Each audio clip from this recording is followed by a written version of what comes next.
In just a moment, X minus 1. But first, a quiz program does not always improve your IQ. But what's an NBC radio quiz program? Well, you can be sure it'll improve your disposition.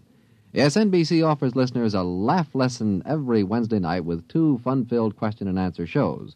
One is Truth or Consequences, and though you may never learn why a chicken crosses the road, you'll howl as contestants perform the stunts dreamed up by MC Jack Bailey.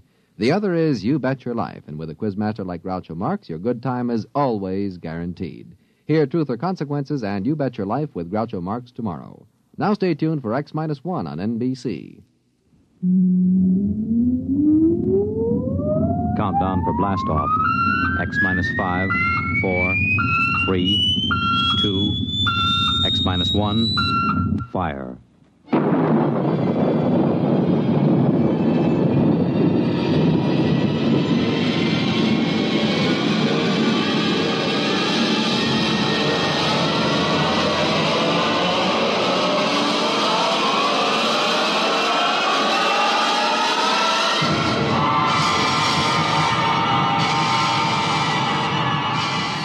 From the far horizons of the unknown come transcribed tales of new dimensions in time and space.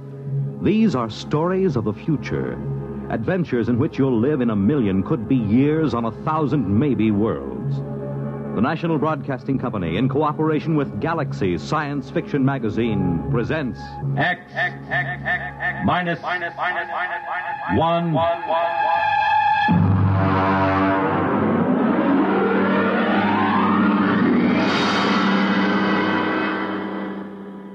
Tonight, Project Trojan by Ernest Kinoy.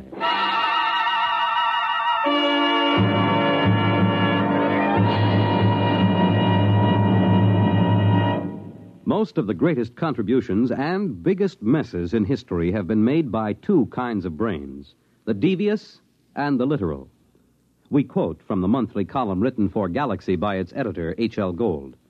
For our story tonight has been inspired by one of his recent columns, discussing the exceedingly thin line that sometimes lies between science fiction and science fact, and of the strange use that both Allied and German intelligence made of science fiction during the recent World War II. Our report, of course, is entirely fictional, but similar schemes are known to have been attempted by both sides. And now, here is Project Trojan.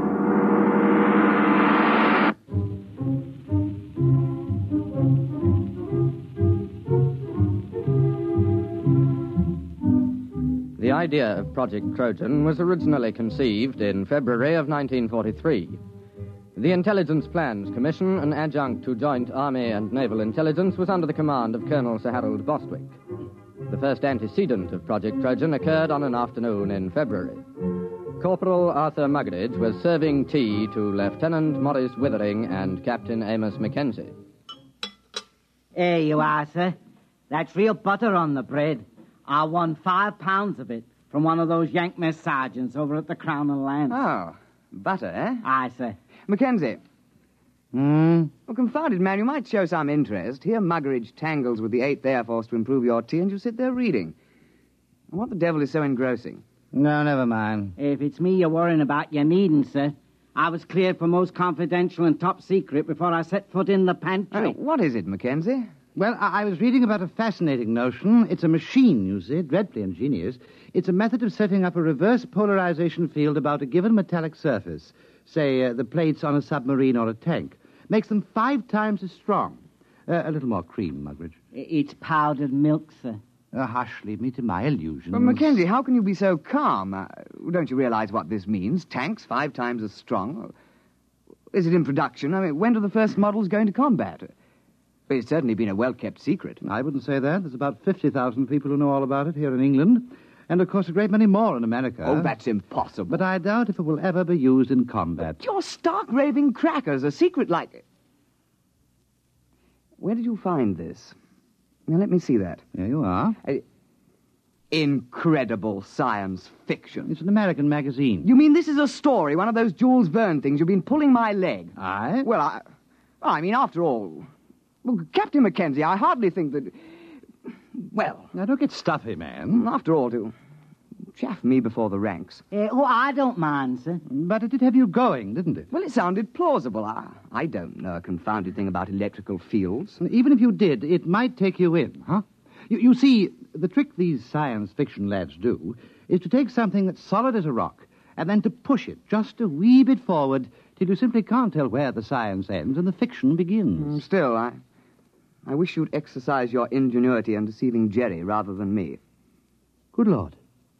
That's a fine idea. What is? If an intelligent, brilliant officer and gentleman like yourself might be taken in by a wild tale like this, whom else's leg might we pull? Huh? Muggeridge, another bread and butter sandwich, if you please, and take one yourself.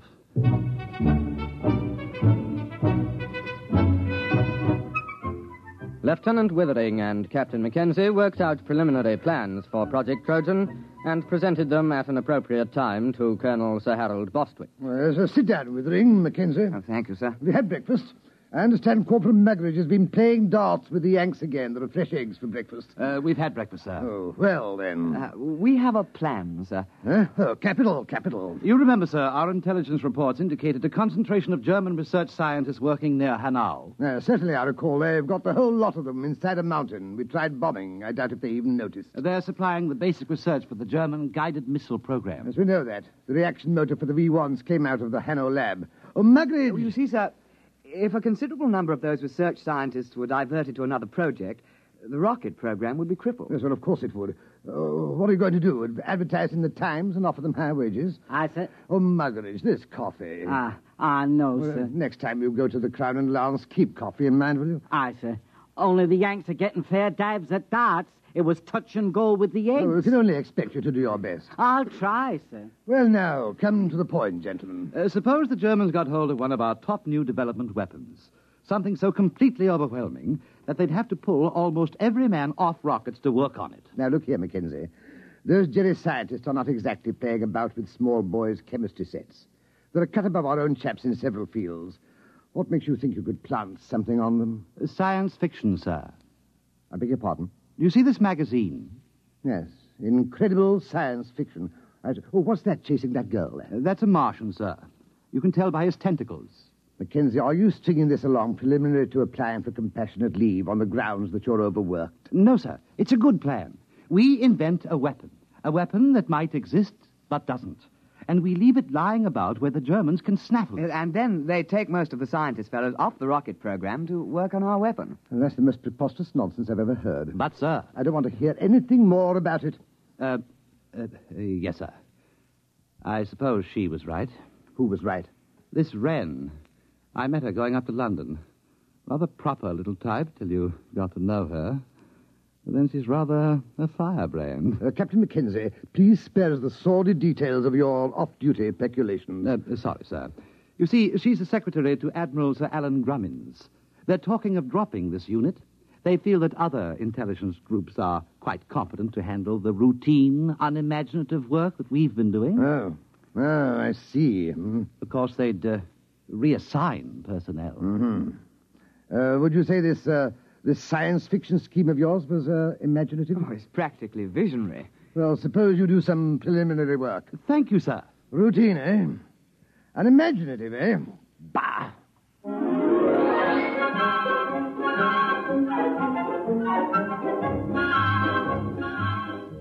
On the 14th of February, preliminary work was begun on Project Trojan.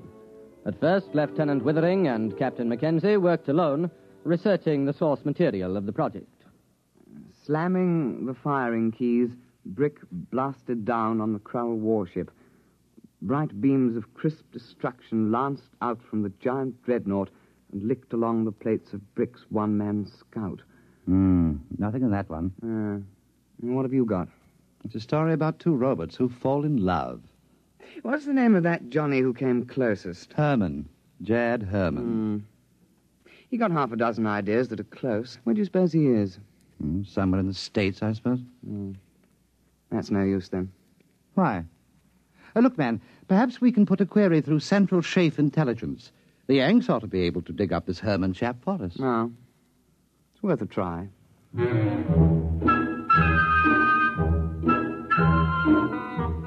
It took 7 days for a report to reach IPC that one Jacob David Herman, a private first class in the American Air Force, was based on a field north of Cheltenham in the Gloucestershire area. Lieutenant Withering and Captain Mackenzie requisitioned transport and visited Herman at his place of duty. You don't mind if I go ahead with my job, do you? I gotta have this place ready for inspection by 1300. Go right ahead. Hand me the cleaning powder, will you, please? Oh, yes, very well. Say, what do they put in porcelain in England? You break your arm trying to get it clean. Private Herman, you are Jad Herman, writer? Yeah, that's a pen name, Jad. I use it for SF stuff.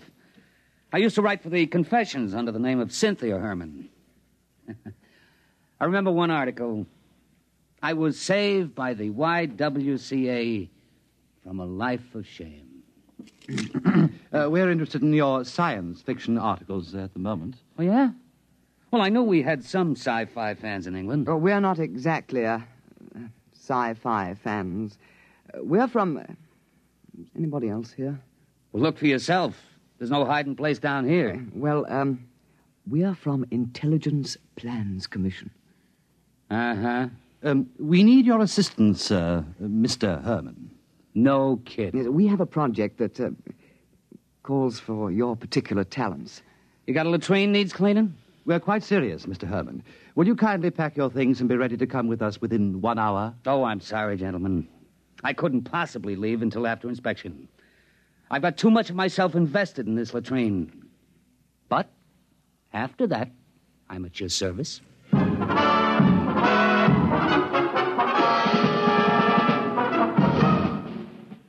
Private First Class Jacob D. Herman, 329-62126, was transferred on special detached duty to Project Trojan, and after briefing was set to work on basic plans. Oh, look, Mac, here's the way I see it. If you want to con a scientist, you got to be pretty straight all the way. You can't get away with more than one phony step in the process. Precisely. Now, here's the way I see it. It's a focusing beam weapon. The electronics on that is square. I used it in a story about 2 years ago. Feinschreiber at MIT and Temple and Westover at the Bell Telephone Laboratories worked out the basic field formulas. Oh, you mean it's real? Well, up to a point. Everything's on the level till you get to the catalytic action on the grid. Now, that just won't work. It's a basic problem in physics, and it makes the whole thing impossible. But don't the Germans know that? Oh, sure. You see, you make up plans for the weapon, call it a death ray. You let the Germans steal everything but the catalyst formula. They'll think we've got it licked, and they'll break their necks trying to duplicate it before we put the weapon in production. I see. But we can't call it a death ray. Well, how about projector, electronic grid deflecting type 3? That has a broad ring to it, my lad. I've got the basic idea of the thing, but you'll have to get some of your science boys to work it out. Oh, we'll put a requisition into the Manpower Commission in the morning.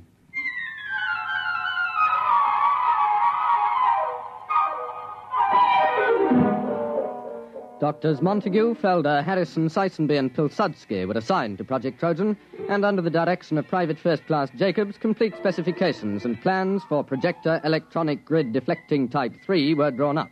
Project Trojan was ready for Phase 2. Have we got everything? Blueprints? Check. Specifications? Check. Machine tool inventories? Check. Letter rejecting the plans from the War Office? Check. Endorsement from Supreme Headquarters rejecting plans? Check. Note from 10 Downing Street overriding rejections, handwritten postscript, build the confounded thing, WC. Check. Don't you think that's going a little too far, the rejections? Not at all. That's the master touch. A rejection of an idea by the War Office makes it appear most genuine. All right. Private Herman, if this thing were real, if it could be built, what would it do? Oh, don't ask. You could blow a hole in a mountain 10 miles away. Well, you could knock down a whole wing of bombers without even aiming. Oh, dear. Lucky it won't work. I should say so.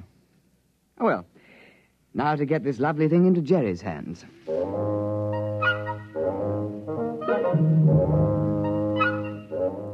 Phase 3 of Project Trojan was commenced on the 15th of March, 1943. Central Counterintelligence Agency had discovered the infiltration of a German agent, a Belfast Irishman named Gogarty, into the blueprint division of Clark and Porchester, a printing firm doing some subcontract work for the Air Ministry. Gogarty, the German agent, presumably microfilmed the plans because shortly thereafter he received word that his sister, living in the Irish Free State, was to be married to a bus conductor. British agents attending the wedding disguised as farm labourers lost track of Gogarty for several hours due to circumstances beyond their control. Then we have no way of knowing whether Gogarty delivered her Project Trojan plans. Well, sir, there was a submarine sighted a day before off the coast. It's likely he made contact. Well, keep me informed. That's all we need now, another disaster. Did something else go wrong? You're jolly well right. Muggeridge has been playing darts with the Yanks again. Oh? What have we got this time? Butter or beefsteak? Nothing. The blight has lost my whole month's whiskey ration.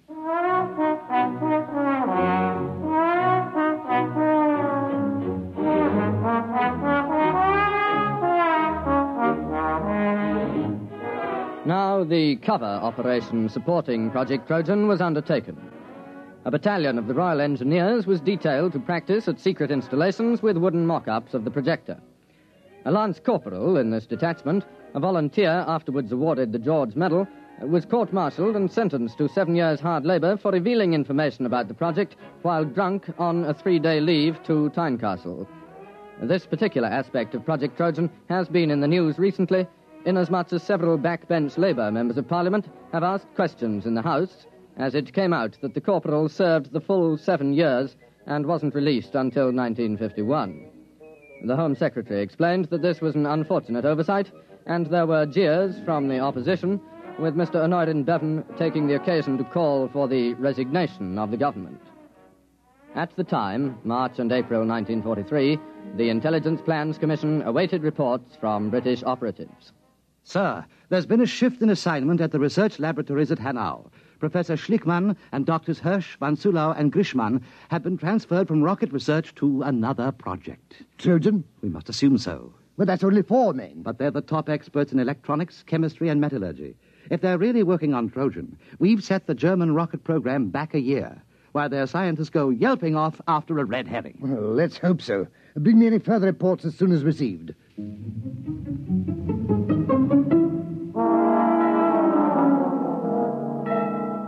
British intelligence reports, filtering back through occupied Norway and neutral Sweden, continued to indicate the success of Project Trojan. 4 more top scientists were known to be transferred from the rocket research base at Peenemünde to the Hanau laboratories. Definite knowledge was obtained that the new assignment was a startling new weapon, agreeing in detail with Project Trojan.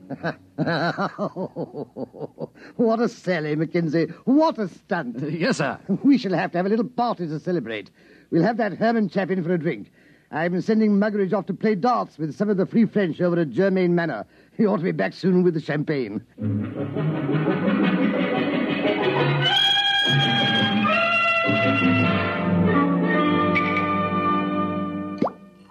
Pour all round. Private Herman? Thank you. All right now, to the projector, electronic grid deflecting type 3. The biggest fraud since the South Sea bubble. Colonel Bostwick. Oh, Withering, take a glass. We're just drinking to Trojan. Well, I think I'd rather not, sir. Well, what do you mean? There's a dispatch from Germany. What about it? A section of the mountain overlooking Hanau has disappeared. What? It's true. It was on the reconnaissance maps yesterday, and it was gone this morning. A 10-mile slice of mountain. That's impossible. Oh, it isn't. It works. Trojan works. But it can't. There's no catalyst. It's impossible. All our scientists said so. Well, I guess they were wrong. It works. They must have found the catalyst. I suppose we should have foreseen that. All those scientists working on it. They must have built the model and tried it out. It won't take them more than 3 months to put it into production. Well, there goes the war. Muggeridge, Aye, sir. fill the glasses up again.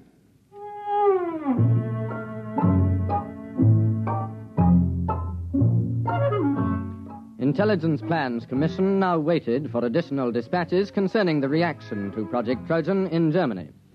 It was decided as a matter of policy to confine knowledge of these latest developments to the personnel of the project.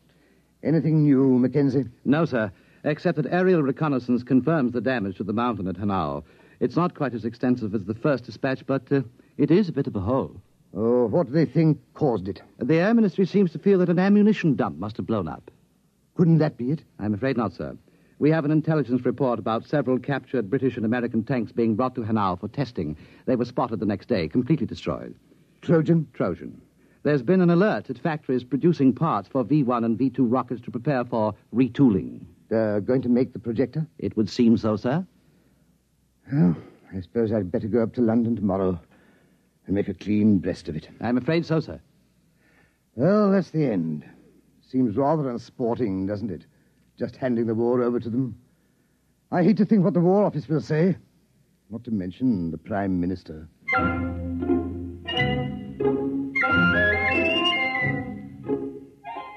Project Trojan was nearing its closing phase.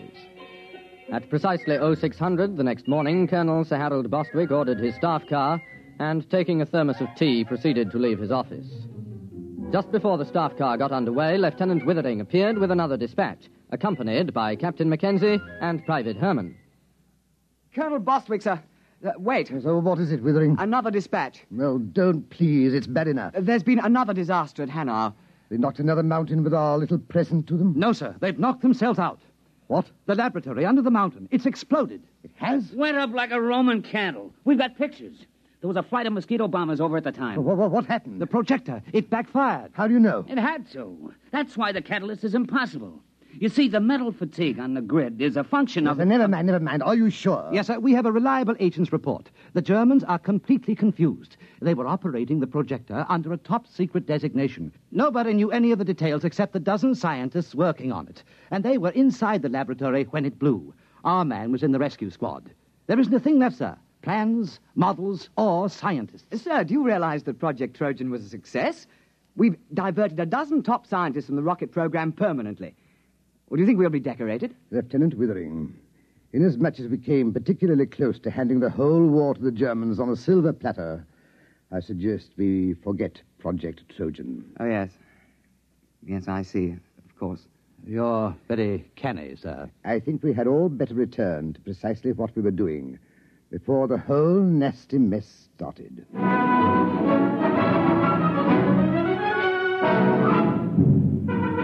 The final phase of Project Trojan was completed on the 22nd of March, 1943.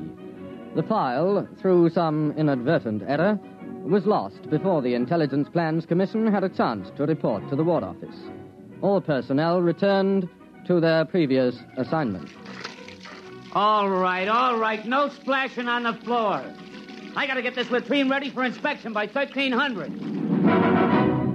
You have just heard X-1, presented by the National Broadcasting Company in cooperation with Galaxy Science Fiction Magazine, which this month features the William Tenn novelette Time in Advance, the story of a man who made a strange bargain and endured the worst the galaxy had to offer, so that someday he could make the Earth sweat. Galaxy Magazine, on your newsstand today. Tonight, by transcription, X-1 has brought you Project Trojan, an original story by Ernest Kinoy based on an idea contained in an editorial in Galaxy written by H.L. Gold. Featured in the cast were Burford Hampden, Alistair Duncan, Ivor Francis, Alfred Shirley, Bill Quinn, and your narrator was Alfred Isliff. Your announcer, Fred Collins. X-1 was directed by Daniel Sutter and is an NBC Radio Network production.